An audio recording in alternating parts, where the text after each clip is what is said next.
Автор рассказа «История от души». Читает Татьяна Орлова. Зина была несказанно счастлива и до сих пор поверить не могла в то, что она, девушка из сибирского поселка, поступила в Московский университет.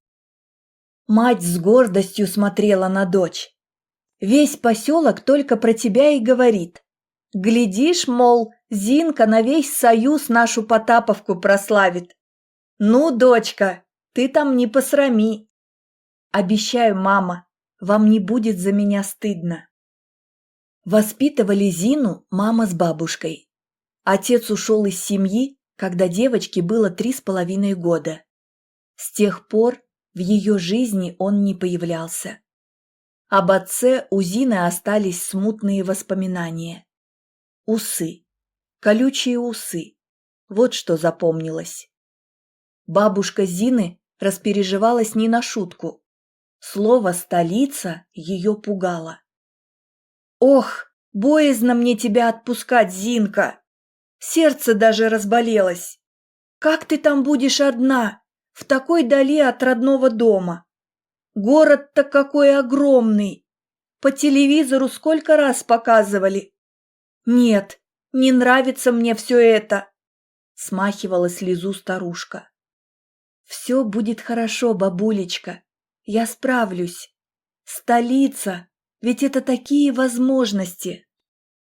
Ты смотри, внученька, мужиков этих столичных сторонись. Одно у них на уме. Не знакомься там ни с кем. Жениха мы тебе и здесь найдем. Вон, Степка Епифанов, чем не жених? Он как узнал, что ты уезжаешь, с тех пор ходит сам не свой. Бабушка, я учиться еду. Не буду я там ни с кем знакомиться. Не переживай. Мне сначала университет нужно закончить, а потом о женихах думать. И все-таки тревожно мне, внучка. Ох, на сердце неспокойно. С сокурсницами отношения у Зины не складывались. Слишком она для них была старомодна, одевалась скромно и также себя вела. Многие посмеивались над ней. «Зина, ты бы хоть себе обновок прикупила. Вот скажи, где ты это пальтишко взяла? Никак из бабушкиного сундука достала?» Больше всего над Зиной издевалась Женя, дочь начальника колонны таксопарка. Семья Жени была не бедной. Девушка покупала хорошую одежду, иногда даже импортную. Только ни лицом, ни фигурой она не вышла.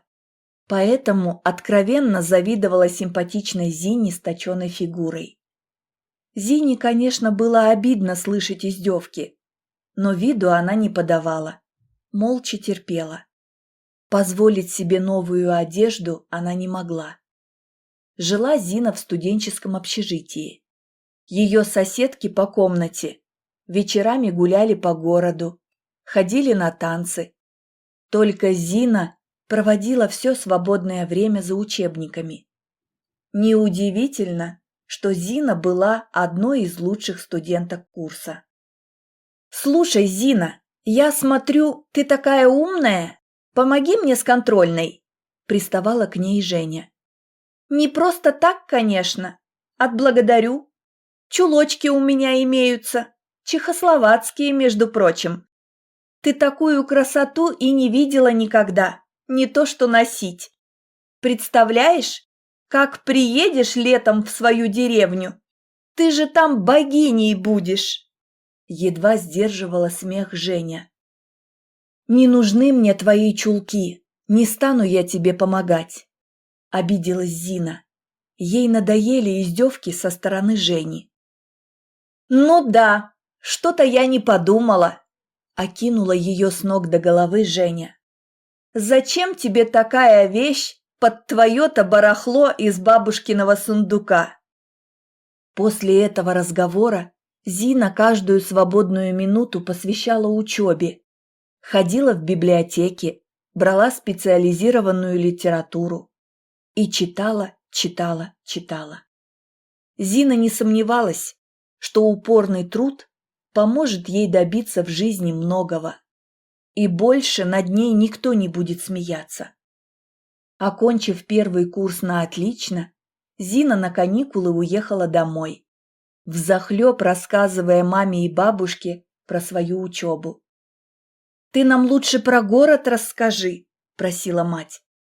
«Красота там, наверное. Ох, хоть бы одним глазком глянуть». «Мама, я не хожу никуда. Я же туда учиться поехала, а не гулять». «Внученька, это что же ты, даже в мавзолее не была?» «Нет, бабушка, не была. Окончу университет, вот тогда весь город объеду, в каждый уголок загляну. И вы ко мне приедете. Будем гулять вместе по самым красивым местам». Преподаватели Зиной были очень довольны и предрекали блестящее будущее. Каждая похвала вдохновляла девушку, и она с еще большим рвением вгрызалась в учебу.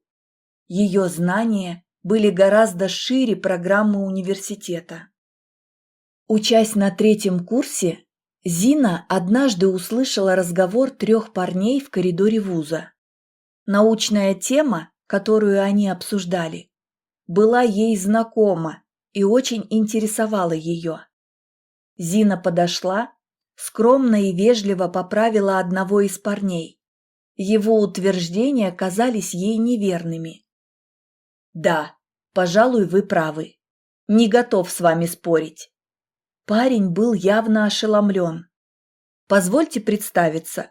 Всеволод», – произнес он с напыщенной важностью. «Я Зина», – сказала девушка, покраснев. «Если у вас закончились лекции, я бы с удовольствием проводил вас. Очень интересно было бы с вами пообщаться». Зина колебалась. Она помнила напутствие бабушки: ни с кем не знакомиться, тем более с местными жителями. А этот парень, такой вежливый и интеллигентный, наверняка москвич. С другой стороны, ничего ведь страшного не произойдет, если они поговорят о науке. «А я в общежитии живу. Тут идти совсем недалеко», – смущалась Зина. «Тогда я предлагаю немного прогуляться. Вы не москвичка? С удовольствием покажу вам несколько интересных мест. Уверен, что вы там не были». «Я нигде не была, даже в мавзолее». После прогулки Всеволод проводил Зину до общежития. «Девчата, идите сюда быстрее!» Одна из Зининых соседок по комнате стояла у окна. «Вы посмотрите! Нашу деревенщину какой-то парень провожает!» «Да, и парень-то видный, костюмчик на нем, как влитой сидит. Похоже, что на заказ пошит». «Так и есть, а Зинка наша в бабушкином платье». Когда Зина вошла в комнату, соседки завалили ее вопросами. «Это Всеволод», – растерялась Зина от вопросов. «Он в нашем университете на 5-м курсе учится». «Вы что, встречаетесь?»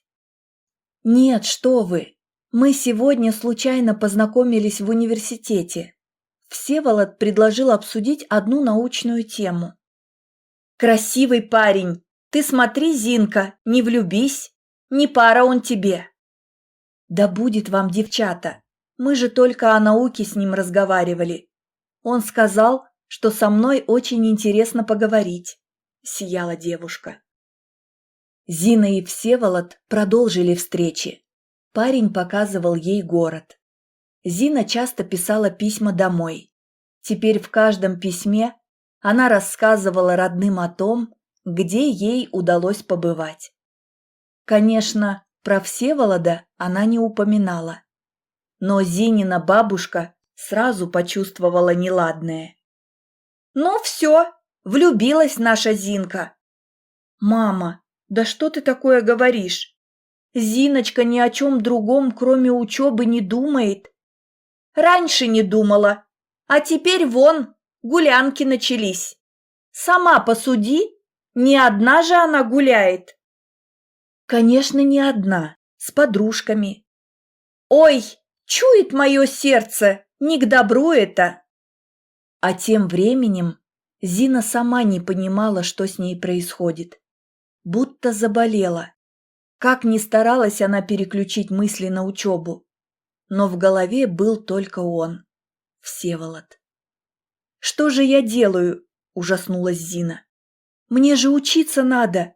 Уже преподаватели мной недовольны. Нет, до окончания университета больше никаких встреч». Но Всеволод приглашал ее на прогулку, и Зина бежала, забыв про учебу. Всеволод был парнем непростым, из профессорской семьи. Зина прекрасно понимала неравенство.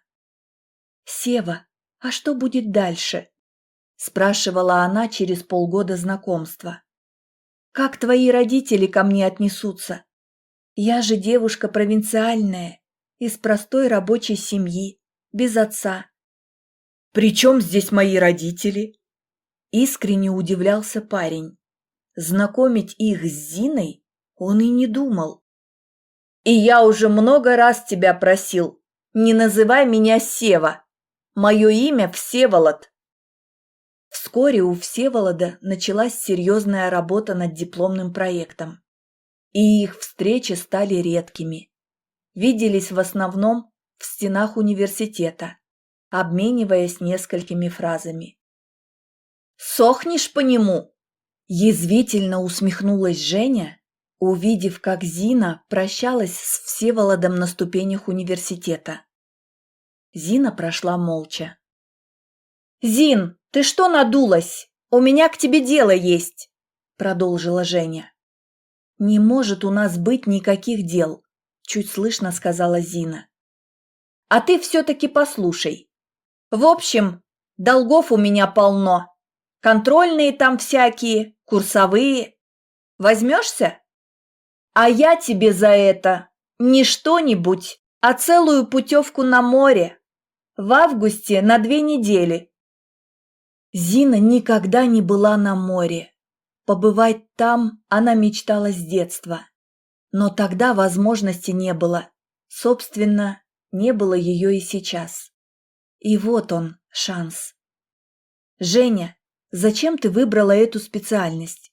Какой из тебя выйдет специалист, если работы будут писать за тебя другие? А как же ты экзамены будешь сдавать?» – укоряла Зина. «Ну, это тебя не касается. Так поможешь или нет? Про путевку на море я не пошутила». «Хорошо», – неуверенно сказала Зина. Долгов уже не было много. Зина с головой ушла в работу над ее хвостами. Это помогало отвлечься от разлуки с Всеволодом. Чем ближе подходило время выпускных экзаменов у Всеволода, тем реже видела его Зина. Она страдала. Но если разлуку она еще могла перетерпеть, то неопределенность, мысль о том, что будет дальше, была невыносимой и не давала покоя. В день, когда Всеволод защищал диплом, Зина нервничала так, как никогда не нервничала на своих экзаменах. Но ее беспокойство было напрасным. Всеволод защитился блестяще. «Что ты планируешь делать дальше?» – спрашивала Зина, с надеждой глядя в его глаза. «Летом хочу отдохнуть, а потом на работу». Ответ Зину разочаровал. В нем не было ни слова про нее, но спросить прямо она не решалась. «А я через 3 дня домой уезжаю, а в августе на море еду», – поделилась радостью девушка. «Я тоже в августе на море еду, с родителями», – недовольно сказал парень. «Как? Ты разве не хочешь поехать на море?» Зина заметила его недовольство. «Мы каждый год к сестре матери ездим, моей тетушке. Скукотища. Я бы лучше с друзьями куда-нибудь поехал. Но как же, родственничков надо обязательно навестить». Оказалось, что отдыхать на море Зина и Всеволод будут в одно и то же время и неподалеку друг от друга. «Это меня уже радует!» – воскликнул парень. «Буду сбегать к тебе от скучной родни!» Зина была на 7-м небе от счастья. О таком подарке судьбы она и мечтать не могла. Она впервые побывает на море, да еще и любимый будет рядом. Тот сентябрьский день выдался теплым и дождливым. В аудитории было очень душно. Зине пришлось уйти с лекции. Ей стало плохо. Значения этому она не придала, но самочувствие подводило ее всю следующую неделю. «Слышала я, ты в августе на юг ездила?» – спросила соседка по комнате, глядя на лежащую на кровати Зину. «Ну и как там отдыхалась? Понравилось?» «Да, очень понравилось. Я же на море первый раз в жизни была». «Ты хоть знаешь, где его теперь искать?» «Кого искать?» «Ну, этого, отца ребенка». «Чьего ребенка? Ничего не понимаю. Ты о чем, Света?» «Ты правда не понимаешь, что с тобой происходит?» «Нет, этого не может быть», – шептала Зина бесцветными губами. «А как же теперь университет? Отличница ты наша!» «Нет, нет, Света, это совсем не то, что ты подумала». «Ну-ну, тихоня!»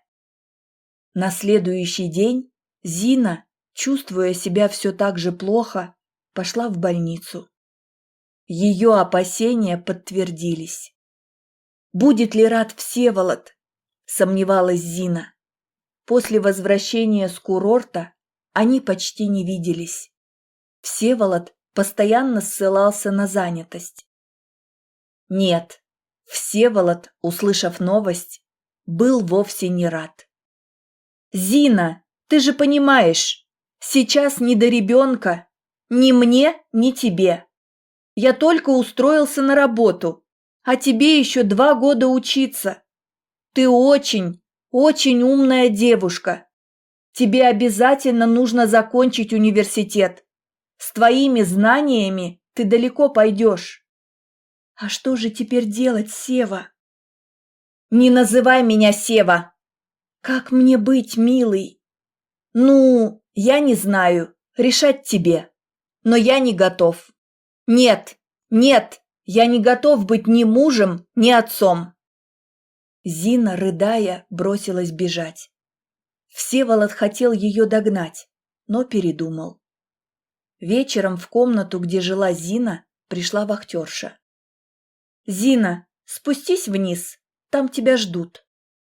«Сева пришел!» – вскочила Зина. У нее появилась надежда, что он передумал.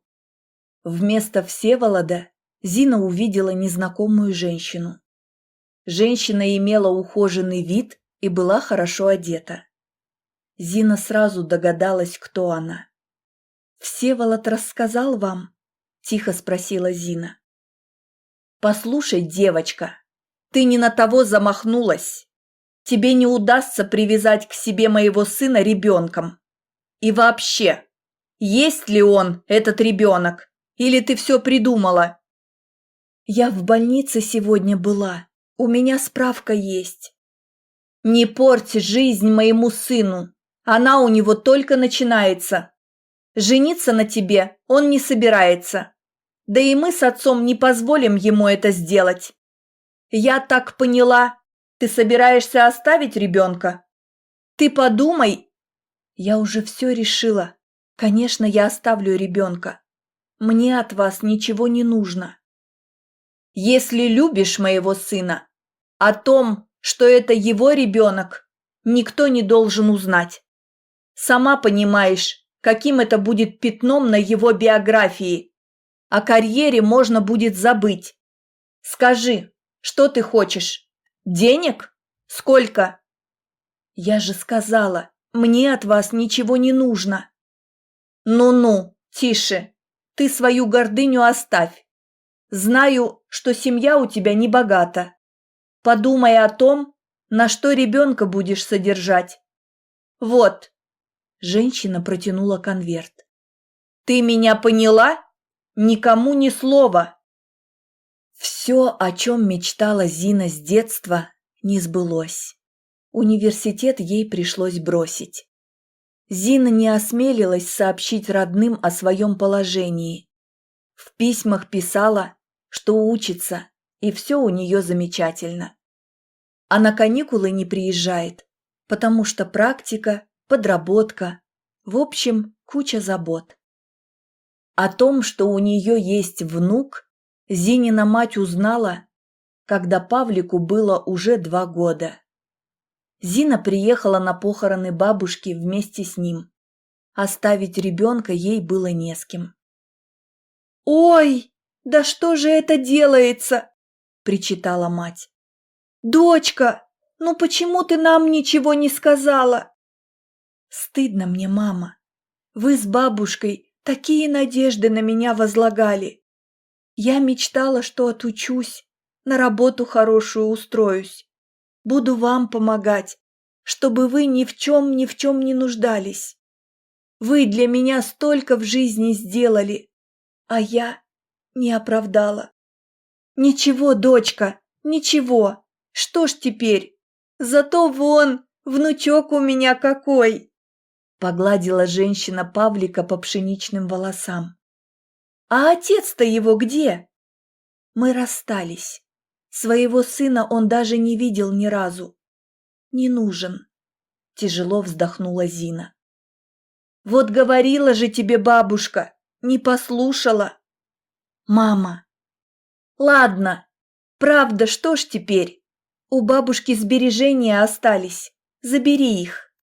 «Нет, мама, не возьму, я справлюсь». «Ты работаешь, дочка?»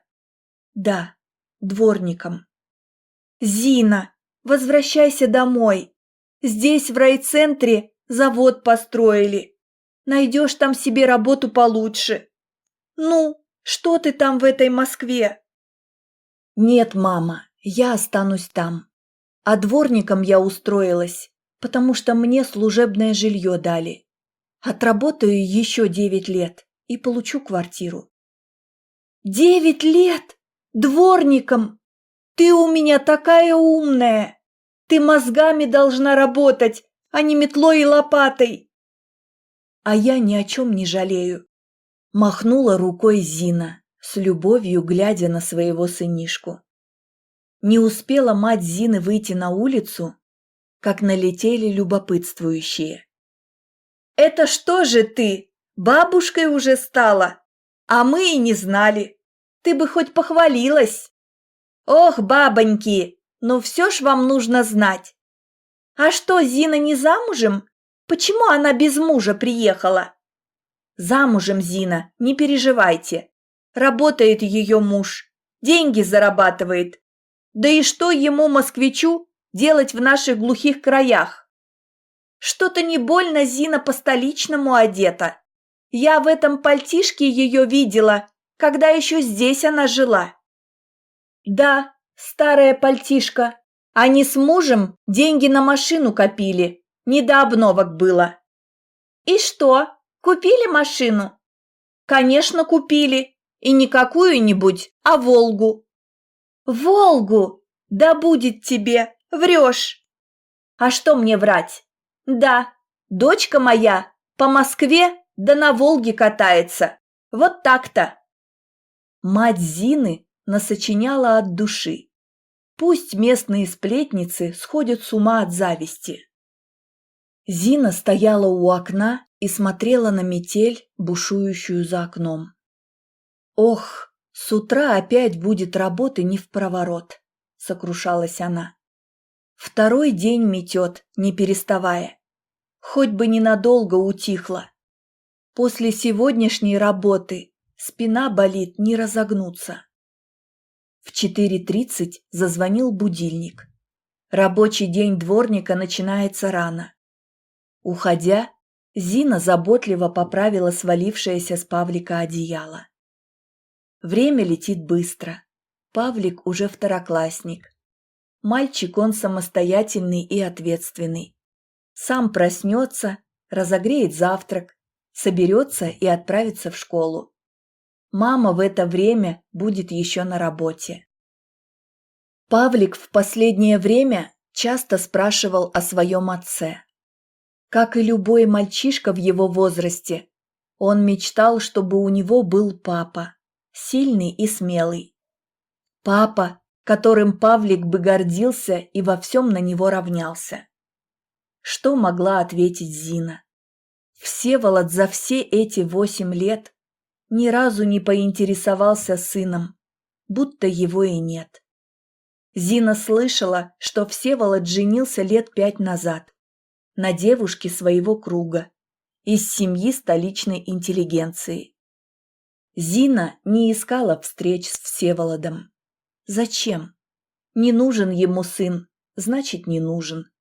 Насильно, как говорится, мил не будешь. Павлик, такой ласковый и добрый мальчик, точно не заслуживал равнодушия отца. Зина с трудом открыла дверь подъезда. Замело снегом. Работы предстояло еще больше, чем вчера.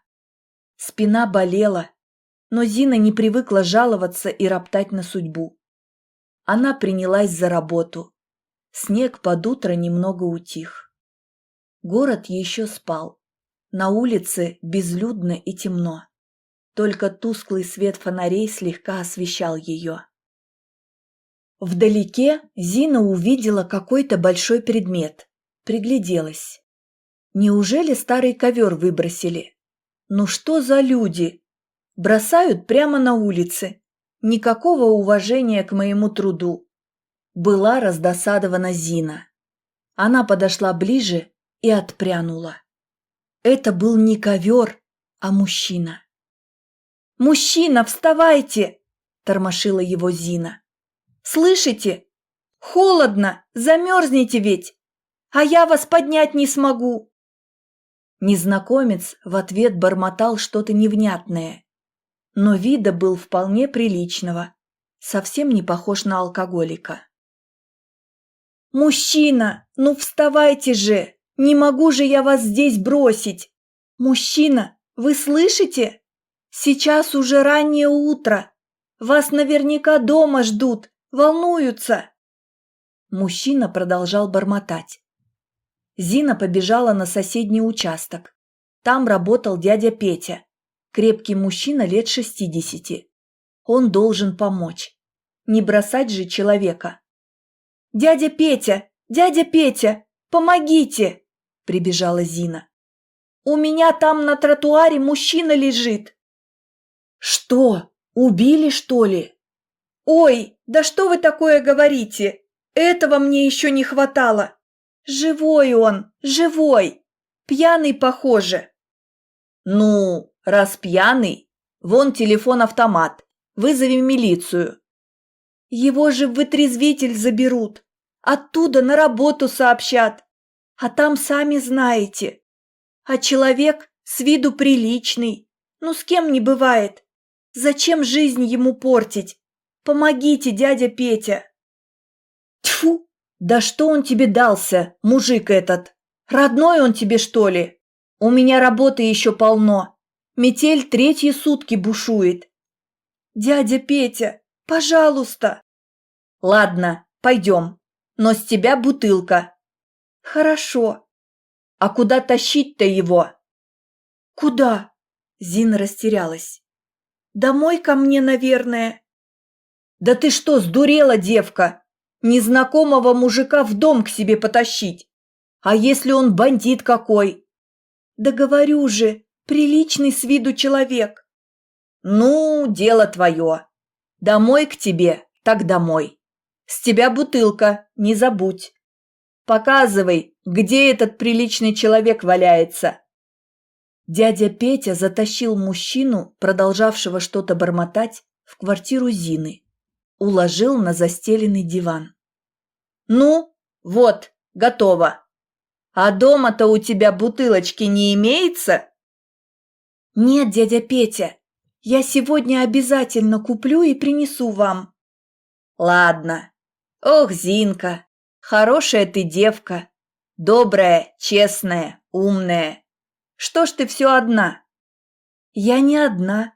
Павлик у меня есть. Вон, спит счастье мое, улыбалась Зина.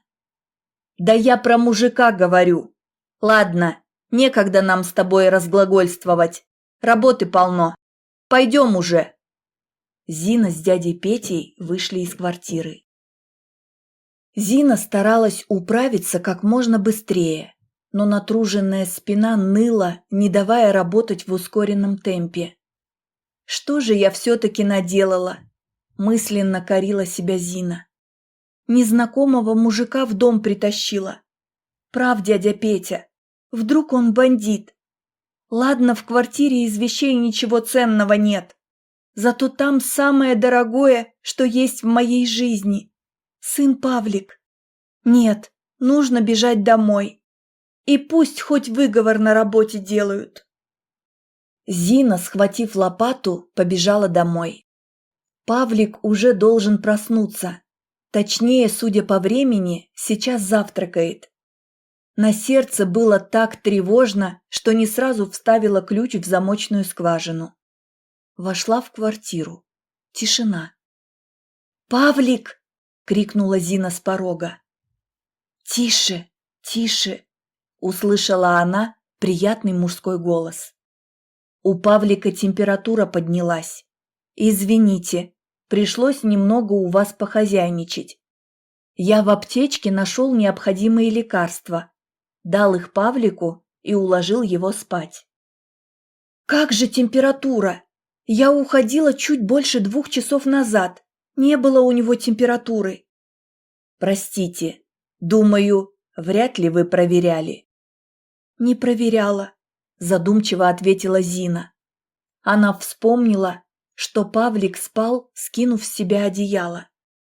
«Высокая у него температура?» «Почти 39. Ничего, лекарства уже должны подействовать». «Вы разбираетесь в лекарствах? Обычно мужчины не знают ни одной таблетки». «Возможно, мужчины не разбираются», – улыбался он. «Но меня профессия обязывает». «Вы врач?» «Да», – не без гордости ответил гость. «Ничего себе, врачи у нас пошли! Пьяными на улице валяются!» «Вы не подумайте», – смутился мужчина. «Так вышло.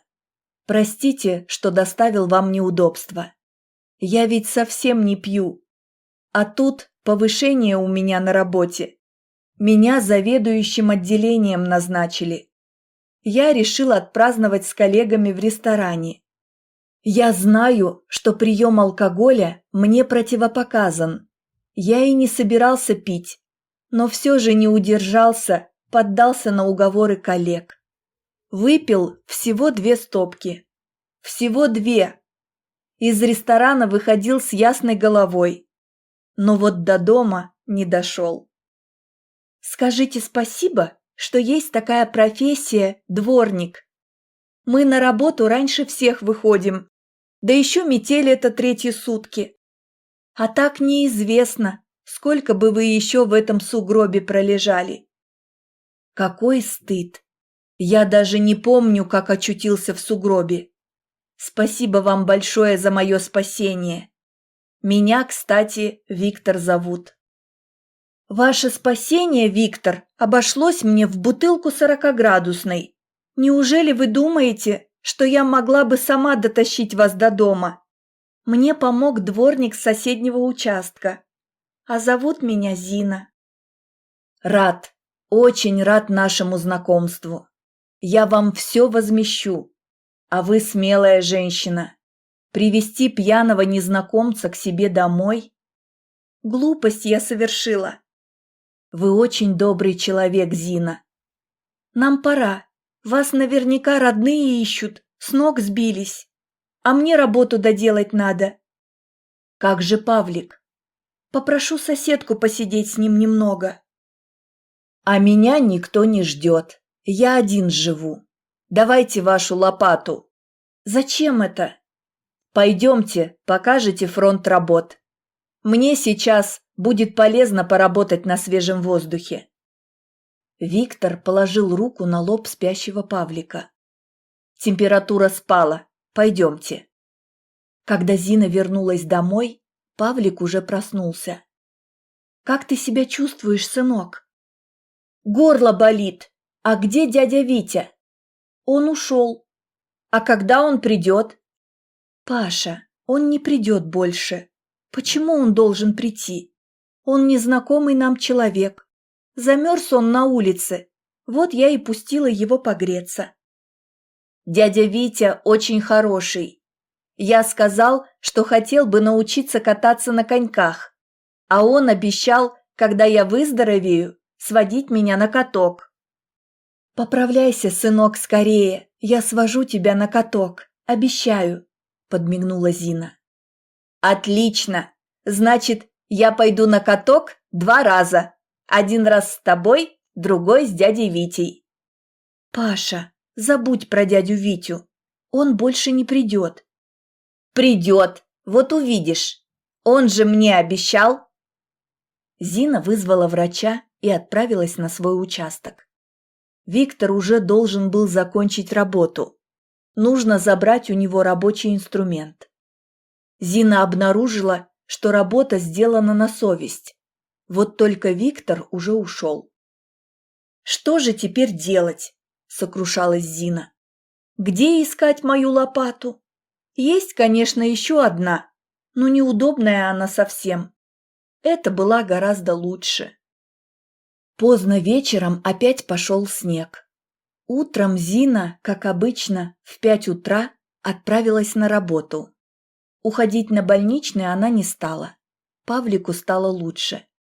Оказавшись на своем участке, Зина ахнула. Тротуары были аккуратно почищены. Что за чудо такое? Вернувшись домой, Зина увидела возле входной двери лопату, которую вчера забрал Виктор. Рядом стояла коробка. Коробку Зина распаковала дома. Внутри оказались коньки для Павлика. Павлик еще спал. Зина улыбнулась, глядя на него. Вот он обрадуется, ведь он так мечтал о таком подарке. Павлик действительно был счастлив, увидев коньки. «Мамочка, спасибо тебе большое! Ты у меня самая-самая лучшая!» – обнял он мать. «Паша, это не от меня подарок», – Зина не смогла соврать сыну. «Все равно ты самая лучшая, а коньки дядя Витя принес?» «Думаю, да». «Ура! Совсем скоро я выздоровею, и дядя Витя отведет меня на каток». «Нет, Павлик, на каток поведу тебя я». «Значит, мы пойдем все вместе». «Вот упрямец! Да что ты все заладил, дядя Витя, дядя Витя!» Прошло 3 месяца. Середина марта на дворе, сокрушалась Зина. А метель какая! Завтра опять работы не впроворот. «Ты завтра не пойдешь на работу», – улыбался Виктор. «Моя жена не должна работать дворником». «Твоя жена?» «Да, Зина, я хочу, чтобы ты стала моей женой». «И я хочу, чтобы ты стала женой дяди Вити», – прибежал из комнаты Павлик, услышав разговор. «И тогда дядя Витя станет моим папой». «Я согласна». Зина не смогла сдержать слез. «А метель?» – задумчиво улыбался Виктор. «Благодаря метели мы обрели свое счастье». Дорогой слушатель, если тебе понравилась эта история, подписывайся на наш канал, ставь лайк и обязательно пиши свое мнение в комментариях. Историю для тебя читала Татьяна Орлова. Желаю тебе всего самого доброго, крепкого здоровья, мирного неба над головой и до встречи в следующей истории.